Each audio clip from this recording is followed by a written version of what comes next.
12,000 years ago, someone made the deliberate decision to bury the most advanced temple complex on Earth, and no one has ever been able to explain why. By the end of this video, you will understand what was built at Göbekli Tepe, why it should not exist according to everything we've been taught, and the disturbing theory about why an ancient civilization chose to erase it from history forever. Think about that for a second. We don't bury things we're proud of. We don't bury things we love unless we're trying to protect them, or unless we're terrified of what they represent. Whoever filled those megalithic circles with thousands of tons of rubble and dirt did so with purpose, with coordination, and with finality. They wanted this place forgotten. The truth was buried for a reason, and that reason changes the entire story of human civilization.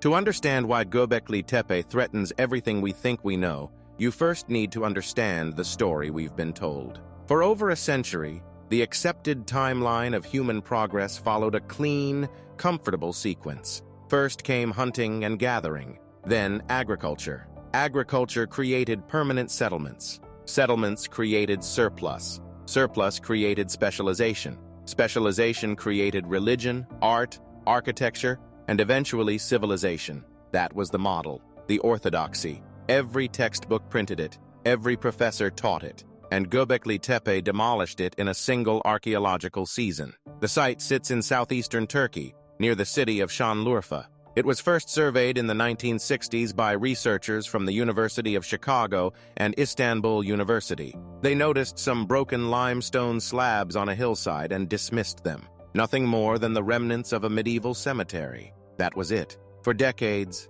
nobody returned. Nobody dug deeper. Nobody asked questions. The greatest archaeological discovery of the 20th century sat beneath a barren hill while the world looked elsewhere. Then, in 1994, a German archaeologist named Klaus Schmidt visited the site. He'd spent years working on Neolithic excavations across the region, and something about that hillside didn't sit right with him. The broken slabs weren't random. The shape of the mound wasn't natural. Schmidt began to dig. What he uncovered would consume the rest of his life. Beneath the surface, massive T-shaped pillars carved from single blocks of limestone, some standing over 18 feet tall, weighing between 10 and 20 tons. These pillars were arranged in precise circles, fitted into carefully carved bedrock pedestals, and their surfaces? Covered in elaborate relief carvings of animals, foxes, lions, scorpions, vultures, serpents, wild boar, all rendered with a sophistication and artistry that stunned everyone who saw them. Some pillars featured human arms carved along their sides, hands reaching toward their midsections, suggesting they represented stylized human figures, or perhaps something more than human. Carbon dating placed the oldest structures at approximately 9,600 BCE. Pause on that number. 9,600 years before the Common Era. That is more than 11,600 years ago. That makes Göbekli Tepe roughly 7,000 years older than Stonehenge. It predates the Great Pyramids of Giza by more than 6 millennia. It predates the invention of writing, the invention of the wheel, the invention of pottery. It predates every known civilization.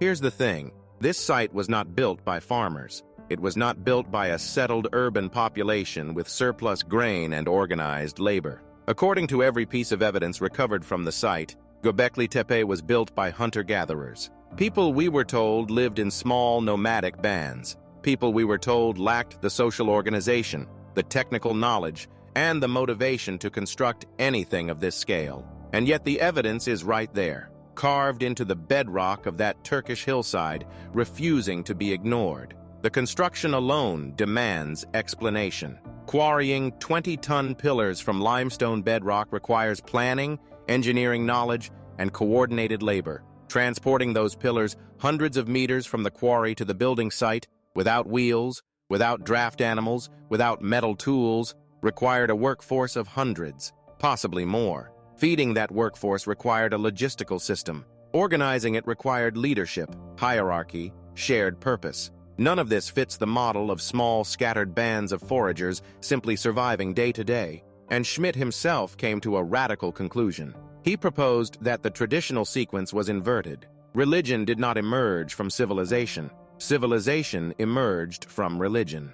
The desire to build and maintain this sacred site may have been the very catalyst that drove people to settle, to cooperate at scale, and eventually to develop agriculture, to feed the workers who kept the temple alive. The temple came first. Everything else followed. For centuries, this was hidden from the world, not by conspiracy, by assumption. Archaeologists assumed hunter-gatherers couldn't build monuments. They assumed the hill was a medieval graveyard. They assumed the timeline they had constructed was unbreakable. Every one of those assumptions was wrong. But wait, this is where the mystery deepens into something far more unsettling. Göbekli Tepe was not destroyed by an earthquake. It was not abandoned and left to crumble under the slow weight of centuries. The evidence is unambiguous. Around 8000 BCE, the entire complex was deliberately, methodically, and carefully buried. Every circle, every pillar, every carved surface, packed with fill material. Loose stone, rubble, sediment, animal bones, flint tools. Layer after layer, the site was entombed. This was not a quick act. Estimates suggest that burying the site would have required the same kind of organized effort that building it did. Thousands of tons of material had to be gathered and transported. The fill was packed tightly, almost protectively, around the pillars. In fact, it is precisely this burial that preserved the carvings in such extraordinary condition. Whoever buried Göbekli Tepe did so thoroughly enough to protect it from nearly 12,000 years of erosion, weather, and human interference. So the question that drives everything is simple and devastating. Why? Why would a people who invested generations of labor, belief, and identity into building this place choose to erase it from the surface of the earth? Several theories have been proposed. None of them are entirely comfortable. One theory suggests the burial was ritualistic. In many ancient cultures, sacred objects and spaces were ceremonially decommissioned and interred when their spiritual purpose was fulfilled, or when a new phase of belief began. Maybe each stone circle was built, used, and then buried as part of a cycle, each generation constructing its own sacred space and sealing the last. The layered construction at the site supports this. Older circles were buried and newer, slightly smaller ones were built on top or beside them, suggesting a pattern that repeated over centuries. Another theory proposes something darker. As agricultural societies began to replace hunter-gatherer communities in the region, the old belief systems tied to Göbekli Tepe may have been deliberately suppressed. The burial could represent a cultural revolution, a new order literally burying the symbols of the old one. And that's where it gets strange, because this has happened countless times throughout history. Conquerors destroy or cover the temples of the conquered. New religions dismantle the altars of the old. Maybe Göbekli Tepe was not preserved by its burial. Maybe it was silenced. A third and more speculative theory connects the burial to a catastrophic event. Some researchers point to evidence of a cosmic impact event around 10,800 BCE, known as the Younger Dryas Impact Hypothesis, which may have caused sudden climate shifts, widespread fires, and mass extinction of megafauna across the northern hemisphere. One of the carved pillars at Göbekli Tepe, known as the Vulture Stone, has been interpreted by some researchers as a record of this event, a kind of astronomical message encoded in animal symbols. If the builders associated the site with a period of catastrophe, they may have buried it as a warning, or as a seal against whatever forces they believed had been unleashed. What makes all of this so destabilizing is not just the mystery of the burial. It's what the site's existence implies about the depth and complexity of prehistoric human society. Think about it. If hunter-gatherers could organize labor forces of hundreds, if they could engineer monumental architecture, if they could develop symbolic art and what appears to be astronomical knowledge, then how much else have we missed? How many other sites lie buried under hills we've dismissed, under cities we've built on top of, under oceans that have risen since the last ice age? Göbekli Tepe is almost certainly not unique.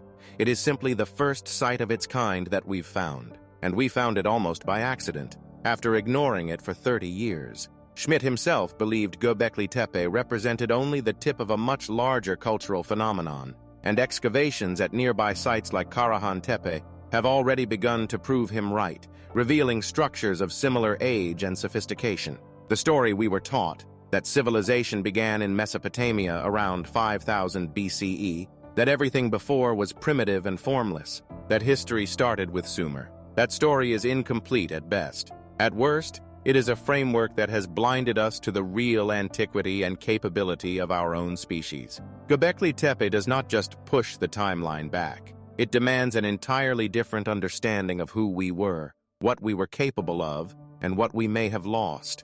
And the most haunting part? Whoever buried that site did exactly what they intended.